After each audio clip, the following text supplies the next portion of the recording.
Good morning, beautiful people. It's your boy Fresco Excel in the house. And today, it's not going to be a crazy video. We're not doing anything. We're not unboxing anything. We're keeping it simple. You know, back when you were in school and your teacher would have you read a book and then do a book report due on Friday. If you were like me, you actually read the book, I enjoyed reading. I currently enjoy reading. I'm trying to read more. So that's what we're doing, okay? I actually read the book. Some people would go on the internet, you know, find the Cliff Notes version of the book. That's not me. We actually read the book on this channel, okay? And the book that I'm talking about, that we're gonna go over, I'm gonna give you my review, let you know my thoughts on it, is The Subtle Art of Not Giving a Sentence Enhancer. Okay? By Mark Manson. And then, so I'll let you know my thoughts, and then you can make the decision if you'd want to pick it up or not. But in the words of Reading Rainbow, don't take my word for it. Now, I'll admit, I, like probably most of you, judged this book by its cover at first glance. I thought, wow, another one of those books. Another book, trying to make people a tough guy. Person that doesn't care about anything and that makes you cool. But that's not what this is about. This book is not about not necessarily caring about anything, but I guess in a way helping us focus on giving a fuck about more of the things that we actually care about, things that actually align with our personal beliefs and our values.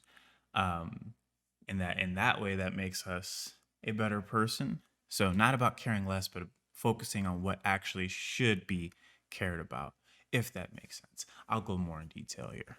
Now, some of the points in this book that resonated with me personally, one of them was a flip on the famous lines from Uncle Ben and Spider-Man with great power comes great responsibility. Mark Manson says it's more with great responsibility comes great power. And by that, he means that in a lot of times in life, we feel entitled. We feel like the world owes us something. And instead proposes that we should take more responsibility to take action to change things for ourselves if we feel like things aren't ideal. Take responsibility. Not everything is your fault, but it is your responsibility to choose how you react to those scenarios. I got some points, took some notes, phone, some other points that stood out to me. One from the book is that everyone isn't extraordinary. Lift the stress you get from feeling you have to be iconic. And I know that sounds very anti-inspiring on the surface, but I also think it's very liberating. In my last video, I talk about I'd always wanted to do this YouTube thing, and I always wanted it to be perfect, wanted it to be nice, cool edits and stuff. But I had to give myself permission to basically be bad in the beginning, to lift off this pressure that I was putting on myself, because no matter what, it's going to be bad in the beginning.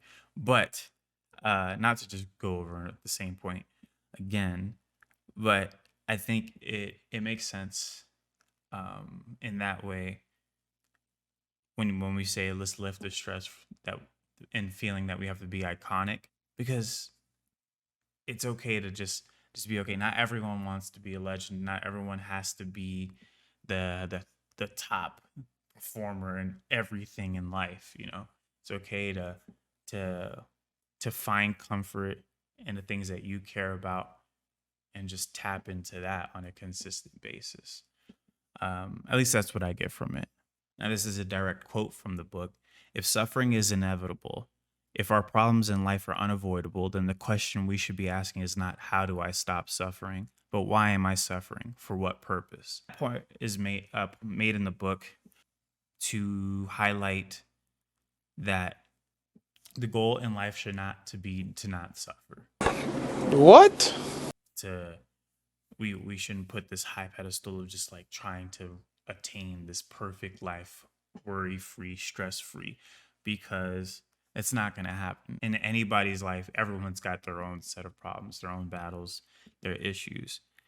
The important thing, at least according to the book, is finding the problems you're willing to deal with and work through to build a life worth living for you. I think that's really, really good way of looking at it, because rich or poor, now you could argue one would be like, wow, I wish I had your problems. But exactly, you know, um, you have to figure out what are the type of problems you want. It's going to be hard to get in shape. You got to be willing to go through that, those problems, the issues that it takes with getting into shape, if that's something that you find is important in your life. If you want to be in a better place financially, there's gonna be stresses that come with maybe cutting back on things, not buying so many things, really taking a look at your finances. Those are that can be very stressful. Those are just some examples I can think of off the top of my head. Another good point is, I'm just gonna read my notes here. Because there's so many different things we get exposed to, we have a bunch of different ways that we can make ourselves feel like we're inadequate or not good enough. It's pretty common. You wake up in the morning, you pick up your phone, you start scrolling, you're like, wow, I'm gonna go on. You get on Instagram, you start going on Twitter or whatever you choose. You see somebody's highlight reel, you start thinking to yourself like, wow, I'm not living well enough. I don't have the yachts, the mansion. I'm not surrounded by stacks, and you start feeling like you're not doing enough in your own life. And that's where I guess the tagline, the title for this book, and not giving about all that, is important, because you are good enough, you're more than enough, and you need to just find what really matters to you in your life and focus on that. What the next person is doing shouldn't matter to you as much, and you shouldn't use it as this measuring stick to gauge progress in your own life, because everyone's got a different journey, everyone's got a different path, everyone's got different obstacles. Just because you're not in $1 million mansion doesn't mean A, you won't be there one day, and B, doesn't mean you're not happier than the person that you're seeing online. What do I know? I'm not in a mansion. I'm not gonna spoil the whole book. If you want to read the book, I do recommend it. Last thing I will say that I got from the book that really resonated with me, probably the most, if not second most, was that everybody's wrong about everything. Everything. And our goal should just be to be a little less wrong than what we were before. No one knows everything. No one is perfect. No one's got it all figured out. Everybody is wrong about everything. Take what you will from that. So as you may have guessed, today's video is sponsored by, no, I'm just kidding. I'm not that cool yet. So yeah, I definitely recommend this book. A great read. It's not too long. I got mine at Barnes & Noble. Pretty sure you can find it on Amazon, wherever. I'll leave a link in the description to this book if you want to check it out. If you do, or if you have read it, let me know what you think about it in the comments. I'd love to engage in some talk about some of the books I read here every once in a while on the channel. And yeah, let me know if you guys ever want me to do more of these. I'm always reading, so if you want to hear my thoughts on books, I'll share them. I'm not selfish. If I got some ideas, I'll share my ideas. It's not a problem. And on another note, if you're not catching your boys' live streams, you're missing out. You really are. Okay, because we have a great time when I live stream. I have a great time. The chat, the community has a great time when I live stream.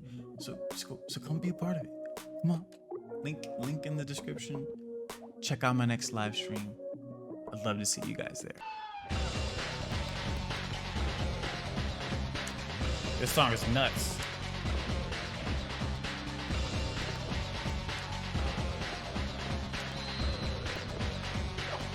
Right here.